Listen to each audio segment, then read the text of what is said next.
नई भर्ती परीक्षाओं की प्रक्रिया कब शुरू होगी और उसके साथ जो पुरानी भर्तियां हैं, खासकर जो पेपर लीक का एक इंसिडेंट आया था सामने हमारे, और उसके बाद राज्य सरकार ने जो स्टेप लिए हैं, उसके बाद क्लास 3 की भर्तियों का जो पूरा काम है वो लोक सेवा आयोग की तरफ को शिफ्ट हुआ है। पिछले कुछ महीनों से, क्योंकि बहुत से बदलाव सिस्टम में आए हैं, लोक सेवा आयोग ने इस साल अपनी जो भर्ती परीक्षाओं की शेड्यूल है उसमें भी जो रूल्स ऑफ बिजनेस है इनके अपने, उनमें भी कुछ बदलाव किया है ताकि ट्रांसपेरेंसी ज़्यादा हो। और साथ में एडिशनल काम आ गया है हमीरपुर कर्मचारी चयन आयोग का, जिसको बीच में बंद कर दिया गया था।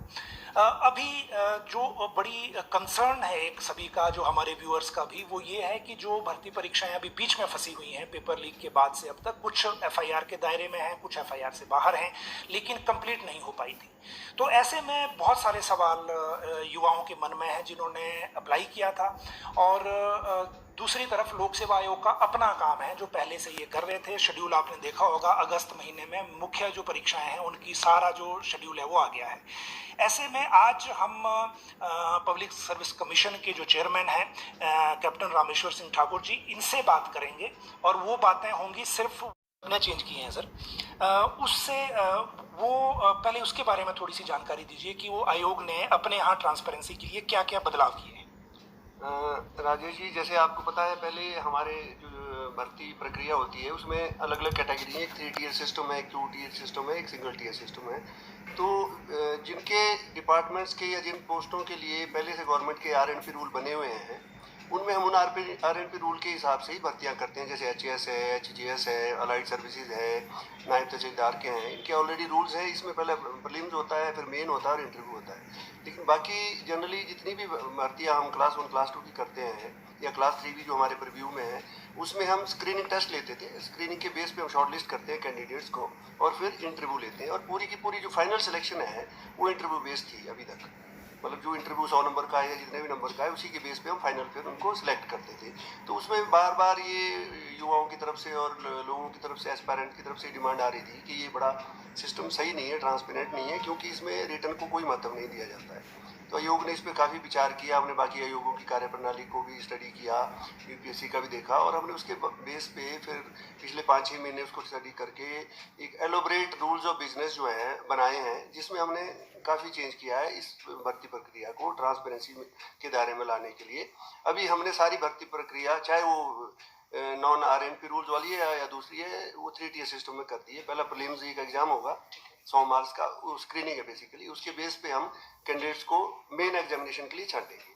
तो मेन एग्जामिनेशन जो होगा वो हमने 120 नंबर का किया है, और 120 नंबर वो, और प्लस हमने 30 नंबर का इंटरव्यू रखा है। सिर्फ जो फाइनल मेरिट है वो 150 नंबर में से बनेगी। तो मतलब 80% हम रिटर्न को लेंगे और 20% हमने इंटरव्यू के लिए रखा है, ताकि दोनों मार्क्स जोड़ेंगे तो बच्चों को कोई वो नहीं रहेगी। उसकी योग्यता है वो रिटर्न में कितने लाता है। इंटरव्यू 30 नंबर का है, 30 में वो कितने लाता है। इंटरव्यू सिर्फ ओवरऑल पर्सनैलिटी जज करने के लिए होता है। उसकी जो व्यावसायिक उसकी योग्यता है और है, वो रिटर्न में उसको शो करनी पड़ेगी। और रिटर्न अब डिस्क्रिप्टिव होगा। पहले ऑब्जेक्टिव ही हम स्क्रीनिंग लेते हैं, डिस्क्रिप्टिव हमने पूरे का पूरा कर दिया। तो इससे हमें उम्मीद है कि बच्चों, युवाओं के जो मन में शंका रहती थी कि पता नहीं गड़बड़ होती है, कुछ होती है, वो शंका बिल्कुल उनके मन से निकल जाएगी, क्योंकि अब उनके दोनों को जोड़ के हम उनका फाइनल सिलेक्शन करेंगे। और ये सर क्लास 1 से क्लास 3 तीनों में रहेगा? ये हमने क्लास 1 क्लास 2 के लिए प्रक्रिया की है, और क्लास 3 के लिए भी हमने 2 पार्ट कर दिए हैं अभी। एक प्रीलिम्स लेंगे हम, पर वो दोनों ही ऑब्जेक्टिव, उसमें हमने डिस्क्रिप्टिव रखा, लेकिन प्रीलिम्स प्लस हम उसका पार्ट 2 फिर मेन टाइप का लेंगे, और फिर उसके हिसाब से उनका आगे करेंगे। उनका तो पूरे का पूरा रिटर्न पे है। क्लास 3 में तो इंटरव्यू होता ही नहीं है, तो उनका जो पेपर 2 होगा वो पूरे का पूरा उसके बेस पेपर फाइनल होगा। पेपर 1 से हम स्क्रीनिंग करेंगे, पेपर 2 से उनकी मेरिट बनेगी। अभी सर हाई कोर्ट में एक केस गया था जिसमें ये डिमांड थी कि जो इंटरव्यू है उस प्रोसेस की भी वीडियोग्राफी होनी चाहिए। आप लोगों ने जो रिप्लाई वहाँ दिया, उसके बाद सर कोर्ट ने फैसला भी दिया, वो भी आपकी ही फेवर में था। मतलब आपका जो तर्क था उसको माना कोर्ट ने। तो वो क्या डिमांड क्यों की जा रही है इस तरह की, और जो आपका पक्ष है उसमें वो क्या है? बच्चों की तरफ से डिमांड रहती है कि शायद इंटरव्यू में, क्योंकि पहले जो हमारे रूल्स है, जैसे मैंने आपको बताया, वो 100% पूरे का पूरा इंटरव्यू बेस्ड ही था। तो इसलिए शायद मन में शंका रहती थी कि इंटरव्यू में पता नहीं कोई गड़बड़ होती है, कुछ सिफारिश चलती है, कुछ और चीज़ चलती है, जबकि ऐसा कुछ सिस्टम है नहीं है। क्योंकि यहाँ बिल्कुल एलोबरेट सिस्टम है, पूरा बोर्ड बनता है और बोर्ड में योग्यता के आधार पर उसको छांटा जाता है। लेकिन उस शंका को दूर करने के लिए हमने अपने रूल ऑफ बिजनेस में पहले ही चेंज कर दिया है। तो उसके बेस पे भी और दूसरे फिर हमने हमारा जो तर्क था, आपने अखबार में पढ़ा होगा, जो जजमेंट आई उसमें कोर्ट ने वो माना है कि एक सैंक्टिटी होती है इंटरव्यू की। अगर हम उसकी इंटरव्यू की प्रक्रिया को, आप इंटरव्यू को वीडियोग्राफी करने लग जाएंगे तो हर एक कैंडिडेट उसके बेस पे वो लिटिगेशन में जा सकता है और फिर कभी भी वो प्रक्रिया पूरी नहीं हो सकती। तो इसलिए कोर्ट ने भी उसको बड़ा वाजिब माना और उन्होंने बोला भी कमीशन का एक कॉन्स्टिट्यूशनल बॉडी है और इसका अपना एक सिस्टम है और उस सिस्टम के हिसाब से ही काम करता है। एक सर वन टाइम रजिस्ट्रेशन जो आयोग ने शुरू की अपने यहाँ, उसके बाद हमें भी पता लगा था कि बाहर के जो स्टेट्स के आयोग हैं वो भी यहाँ आके देख रहे हैं उसको कि इस व्यवस्था में कैसा है। तो कैसा एक्सपीरियंस अभी तक रहा है? बहुत अच्छा एक्सपीरियंस रहा है। एनआईसी के साथ मिलकर हमने ये सिस्टम चलाया था कुछ साल पहले, और कमीशन ने शुरू किया था शायद 2020 में। और इसमें बड़ा अच्छा, क्योंकि यूज़र फ्रेंडली सिस्टम है, नहीं तो बार बार चक्कर काटने पड़ते थे बच्चों को, हार्ड कॉपी देनी पड़ती थी, गलतियाँ होती थी, एप्लीकेशन रिजेक्ट हो जाती थी। अभी बच्चा शुरू में अपनी क्वालिफिकेशन के हिसाब से हमारी वेबसाइट में जो सिस्टम है OTR सिस्टम बना हुआ है उसमें लॉगिन कर सकता है, अपने क्रेडेंशियल पूरे डाल के अपना यूज़र ID पासवर्ड बनाता है। एक बार उसकी रजिस्ट्रेशन हो जाती है, उसके बाद जब भी उसकी क्वालिफिकेशन के हिसाब से कोई वैकेंसी निकलती है तो उसको अलर्ट चला जाता है और ऑटोमेटिक उस वैकेंसी के लिए अप्लाई कर सकता है। और अगर उसने कोई क्वालिफिकेशन अपग्रेड की है तो वो उसमें सिस्टम है कि उसको एडिट करके अपनी अपग्रेडेड क्वालिफिकेशन उसमें डाल सकता है। तो वो पूरा सिस्टम है और उसको बार बार उसको भरने की जरूरत नहीं है। जो भी एग्जाम वो जिसके लिए एलिजिबल है उसके लिए वो जब वैकेंसी निकलेगी तो वो भर सकता है, सिर्फ फीस उसने जमा करनी है। तो इसका बच्चों में बड़ा अच्छा रिस्पॉन्स है। बाहर से हमारे पास मध्य प्रदेश से ऑफिशियल्स की टीम आई थी पूरे सिस्टम को देखने के लिए, हमारे पास कर्नाटका से पीछे टीम आई थी, फिर केरला के भी कमीशंस के मेंबर आए थे।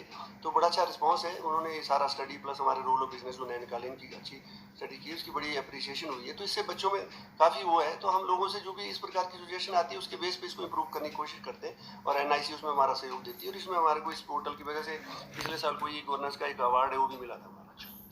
सर आजकल दो तरह की चीज़ें चल रही हैं जब हम एग्ज़ाम ले रहे हैं, एक OMR सिस्टम है, एक CBT सिस्टम है। पहले मैं ये जानना चाहूँगा कि CBT पब्लिक सर्विस कमीशन अपने यहाँ कैसे लागू कर रहा है और कितने स्केल का है? CBT कमीशन में ज़्यादा बड़े स्केल का नहीं, क्योंकि हमारी भर्तियों में इतने ज़्यादा कैंडिडेट होते नहीं है। मेनली जो HAS है, क्लास 1 और क्लास 2 की बात करें, क्लास 1 क्लास 2 में जैसे HAS का है, HGS का है, जिसमें लार्ज स्केल कैंडिडेट अप्लाई करते हैं, तो उसमें तो ये सिस्टम लागू होता नहीं है। बाकी जो छोटे बाकी भर्तियाँ होती है, एक 2 वैकेंसी, 8 10 वैकेंसी, उसमें कैंडिडेट्स कम होते हैं, तो उसमें हम CBT तक के लिए जाते हैं। तो पहले हम थोड़ा बाहर के सेंटर में कर रहे थे, लेकिन पीछे इसकी जो सैंक्टिटी थी उस पर सवाल उठाए गए थे, कुछ लीकेज भी हुई थी। तो उसके बाद से कमीशन ने ऑलमोस्ट बाहर के लीकेज कहाँ हुई सर? बाहर बाहर हुई थी। अच्छा, बाहर कोई हुई थी, शायद कोई ऑल इंडिया लेवल की किसी टेस्ट में हुई थी जिसमें FIR भी CBI ने दी थी। तो फिर यहाँ भी विचार किया गया। तो हमने अभी ये निर्णय ले रखा है कि हम जो हमारे कमीशन में हमारे पास अपना सिस्टम है, हमारे पास 343 कैंडिडेट्स को CBT लेने का वन टाइम CBT लेने का हमारे पास कंप्यूटर सिस्टम है। तो हम जो हमारे अगर कोई 343 तक के बच्चे होते हैं तो हम अपने यहाँ पर अपना जो हमारा एग्जामिनेशन हॉल है उसमें CBT लेते हैं। उसमें इंटरनेट का कोई व्यवस्था नहीं है, हम यहीं से उसको फीड करते हैं और अपने सिक्योर सिस्टम से उसको चलाते हैं। तो सर अभी जो एक कमेटी सरकार ने बना रखी है दीपक सानंद जी की अध्यक्षता में, अब उनका सारा फोकस, क्योंकि जितनी अभी रिपोर्ट तो पहले उनकी अभी आनी है, लेकिन जो TCS के साथ भी उन्होंने मीटिंग की, सारी चीज़ें की हैं, तो उनका पूरा फोकस ये है कि OMR बड़ा ऑब्सोल्यूट हो गया है, तो अब जो ये एग्ज़ाम है ये CBT के माध्यम से होने चाहिए।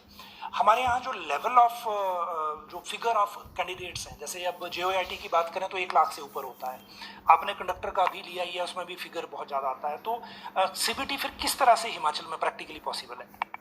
प्रैक्टिकली पॉसिबल अभी के जो इंफ्रास्ट्रक्चर है स्टेट में उसके हिसाब से मेरे को तो लगती नहीं है, क्योंकि हमने जो एनालिसिस किया है, क्योंकि हमारे पास इतने कंप्यूटर सेंटर नहीं है और प्राइवेट एजेंसी की सैंक्टिटी, उनकी सिक्योरिटी पे काफ़ी सवाल उठे हैं। जैसे मैंने बताया अभी जो पीछे खबर पड़ी थी वो भी हुआ है। और आप देख ले UPSC इतने बड़े एग्जाम कंडक्ट करता है नेशनल लेवल की, वो OMR पे ही अभी तक जाते हैं, वो CBT पे नहीं गए हैं, क्योंकि उन्हें इस पर विश्वास नहीं है और इसकी सैंक्टिटी फुल प्रूफ नहीं है। प्राइवेट एजेंसी को देना पड़ता है, आउटसोर्स करना पड़ता है, या तो गवर्नमेंट एक फेज्ड मैनर में, जैसे नेशनल टेस्टिंग एजेंसी है, they are going for CBT, पर वो फेज्ड मैनर में इंफ्रास्ट्रक्चर क्रिएट करने की बात कर रहे हैं ताकि एक सिक्योर सिस्टम बने, एक गवर्नमेंट इंस्टीट्यूशंस में या किसी को सेंटर्स को बनाया जाए, उसकी सिक्योरिटी ऑडिट किया जाए और उसकी सिक्योरिटी को वेरीफाई किया जाए ईयरली बेसिस पे, या जो भी सिस्टम। अगर उस बेस पे जाएंगे तो हो सकता है, लेकिन इसमें टाइम ज़्यादा अभी लगेगा। अभी इमीडिएटली अगर हम सोचें भी हिमाचल में CBT 1 लाख कैंडिडेट्स के लिए हम कर दें तो मेरे हिसाब से अभी तक इस तरह का लगता नहीं। बाकी सरकार क्रिएट करना चाहे तो कुछ भी कर सकती है। अब सर मेन जो सवाल है, जो मैं पहले भी बता चुका हूँ कि सबसे पहले तो ये कि जो हमीरपुर कर्मचारी चयन आयोग से आपके पास भर्तियाँ आई हैं, जो पेपर लीक की वजह से आई, वो रिज़ल्ट कब तक निकालेंगे आप? हमारे पास आपको भी पता होगा, अखबारों में पढ़ा, हमारे पास 7 पोस्ट कोड के लिए रिजल्ट सरकार ने दिए थे, जिनमें जो विजिलेंस एंगल से क्लियर थे, कोई केस दर्ज नहीं थे। तो उसमें हमने एक सिर्फ सिंगल वैकेंसी वाला एक पोस्ट कोड है फ्रैंकलिन ऑपरेटर्स का, उसमें एक पोस्ट के लिए उसमें कुछ रूल्स का इशू हमने सरकार को रेफर किया और 6 की हमने रिजल्ट निकाल दिए। इसके अलावा हमारे पास अभी तक कोई सरकार की तरफ से कोई रिजल्ट निकालने के लिए आया नहीं है। और जहाँ तक रिकॉर्ड का सवाल है, रिकॉर्ड पूरे का पूरा हमीरपुर कमीशन के पास जो OSD उनकी कस्टडी में ही, हमें रिकॉर्ड कोई शिफ्ट नहीं किया गया। हमें सिर्फ ये 6 पोस्टों का रिकॉर्ड दिया गया था, तो बाकी रिकॉर्ड उन्हीं के पास है। अगर सरकार कोई और भी रिजल्ट निकलवाना चाहेगी तो कमीशन अपने जो कैपेबिलिटीज़ है हमारी और हमारा जो रूल ऑफ बिजनेस है अपने सिस्टम के हिसाब से, उनको भी सरकार की जो मदद हमसे चाहेंगे हम पूरी कोशिश करेंगे, ताकि कोई भी जो एस्पायरेंट्स है बेचारे जिनके रिजल्ट लटके हुए, अगर उनको कोई असुविधा ना हो तो हम रिजल्ट निकालने में कोई वो नहीं करेंगे। लेकिन हम सिस्टम से और जो हमारे रूल ऑफ बिजनेस है उसी के हिसाब से हमको चलना पड़ेगा, हमने सरकार को पहले भी बताया। अच्छा, तो सरकार से इस एडिशनल काम के लिए, क्योंकि आपके पास अपना काम पहले से है, इसके लिए कोई additional workforce, additional budget, additional resources कुछ डिमांड किए हैं अभी तक?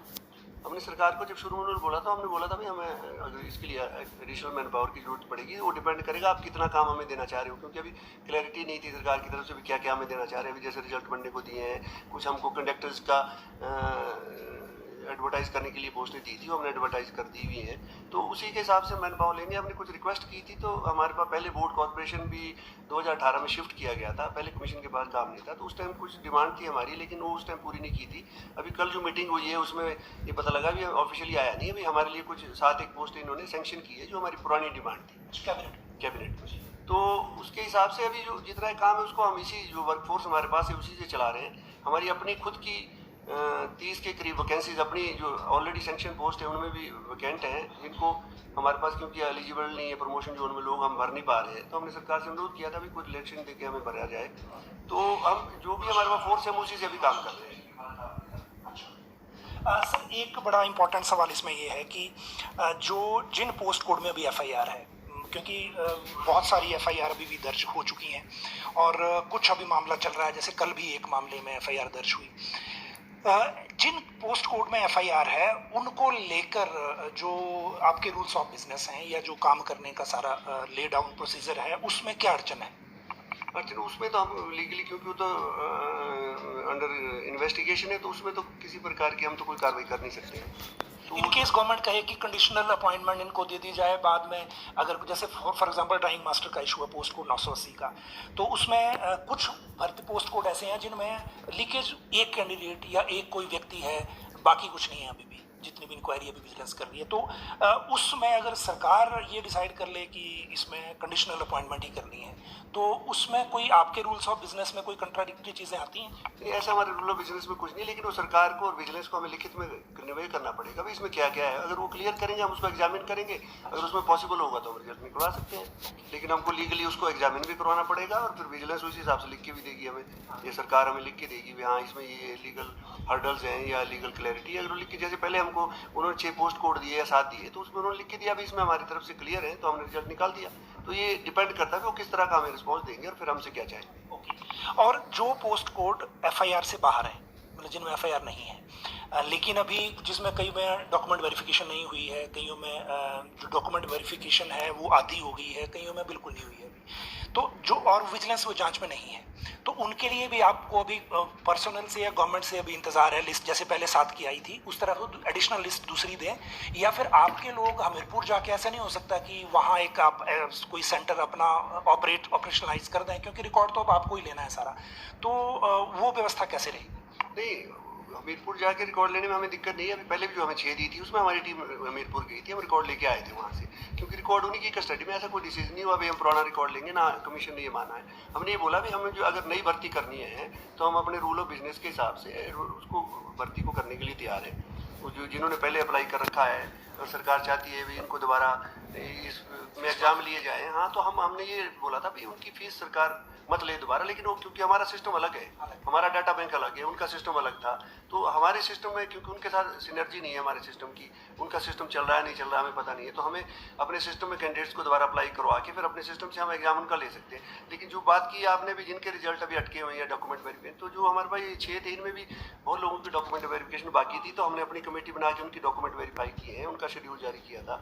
तो अगर ऐसा भी सरकार देना चाहिए तो उसमें हमें कोई दिक्कत नहीं है, लेकिन सरकार एक तरीके से हमें बताए भी इनमें क्या क्या करना है, और क्लैरिटी के साथ बताए तो हम उसको करने को तैयार हैं। ओके, कहने का मतलब ये हुआ कि जिनमें एफआईआर नहीं है वो भी अभी लिस्ट नहीं आई है वहाँ से। हाँ, अभी क्लियर हमारे पास आया नहीं उसमें कुछ भी, उसका रिकॉर्ड उन्हीं के पास है। और इंतजार आप कर रहे हैं उसका। अगर देंगे, सरकार चाहेगी भी ये चीज़ें हैं जो क्लैरिटी हो, विजिलेंस की तरफ से भी ये क्लियर है, राइटिंग में आए, वो क्लैरिटी हमें दे और फिर उसी के हिसाब से हम 1 बाई 1 उनको टेकअप कर लेंगे। एक मसला हमीरपुर कर्मचारी चयन आयोग का जो भंग हो चुका है उसका ये भी है सर कि उसके कोर्ट केस बहुत पेंडिंग है और उसमें जो पुरानी मेरिट है उसको रिवाइज करना या किसी को अपॉइंट करना और साथ में अगर हम कर्मचारियों के इश्यूज एम्प्लॉयज़ मैटर निकाल दें तो भर्तियों से रिलेटेड भी बहुत सारे केस हैं, तो वो भी फिर आपको ही ऑन करने हैं। नहीं, उसके बारे में तो अभी मीटिंग हुई थी लास्ट वीक मेरे ख्याल, उसमें डिसाइड हुआ है कोई कमेटी बनाई जाएगी सरकार की तरफ से। वो कमेटी, क्योंकि अगर हम कोर्ट केस में लग गए तो हम बाकी काम कर ही नहीं पाएंगे, हमारे पास तो स्टाफ भी बड़ा लिमिटेड है, तो हम या तो रिक्रूटमेंट कर ले, हमारे पास कोई लीगल सिस्टम नहीं है ना, हमारे पास कोई यहाँ लीगल एडवाइजर या लॉ ऑफिसर है। हमीरपुर कमीशन में तो लॉ ऑफिसर की भी सेंक्शन पोस्ट है, हमारे पास वो भी नहीं है, तो हमें तो जो हमारा स्टैंडिंग काउंसिल उसी पर डिपेंड रहना पड़ता है, तो उतना वो काम हम कर नहीं सकते क्योंकि उनके तो मेरे ख्याल हज़ारों में केसेज है, ऐसा हमें पता लगा है। अच्छा, दूसरी बात सर जो इम्पोर्टेंट फैक्टर है जो अब नई भर्तियों को लेकर है, इस सरकार के बनने के बाद बीच में जो प्रोसेस चल रहा था, बीच में कैबिनेट में 1 अप्रैल में डिसीजन हुआ था कि 15A और 4A जो कॉन्ट्रैक्ट के नियम है उनमें बदलाव करना है, वो फाइल आप लोगों से भी प्रोसेस होके गई कि वो नियमानुसार ज़रूरी था, लेकिन बाद में उसको कैबिनेट ने अबेंस कर दिया गया।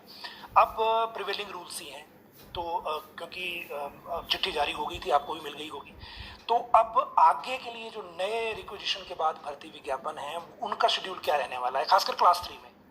अभी कल मेरे ख्याल कल ही हमारे पास चिट्ठी आई है सरकार के डिसीजन की, जो ऑफिशियल कम्युनिकेशन आया, अभी उसको इन अवेंस रखा गया है 15A को, और आप जो पुरानी प्रणाली उसी के हिसाब से करें।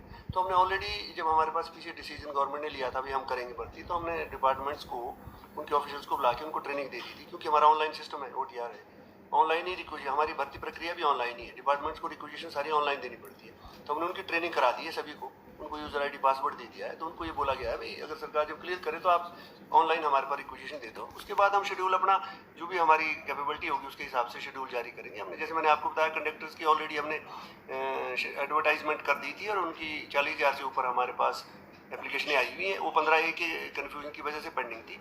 अब सरकार से हमने पूछा भी, उनका उसमें एक फ़ीस का इशू है, फिर फीस किसने दी है किसने नहीं दी है, क्योंकि जो फीस नहीं देता वो आउटराइट रिजेक्शन हो जाती है, तो वो इशू डिसाइड करके वो सॉफ्टवेयर बताता भी इतने हैं, फिर हम कमीशन में डिसीजन लेते हो, कमीशन ही अप्रूव करता है, तो ये रिजेक्ट होनी है, तो उसको करके हम तो तैयार बैठे हैं उस एग्जाम को लेने के लिए, तो हम कभी भी वो कंडक्टर वाला ले सकते हैं, और इसी तरह हम बाकी प्रक्रिया भी अपने शेड्यूल में, अपना खुद का शेड्यूल जो हमारा क्लास 1 क्लास 2 का प्लस इनका जो है, वो जो भी हमारे शेड्यूल में मैन पावर के हिसाब से पॉसिबल होगा हम रेगुलरली एग्जाम लेने को तैयार हैं। एक कैबिनेट में सर टीचर्स की बड़ी सारी पोस्टें निकली हैं, मुझे लगता है वो अभी तक आपको रिक्वेजिशन नहीं आई होगी। नहीं, उसकी नहीं आई है, हमारे पास असिस्टेंट प्रोफेसर की।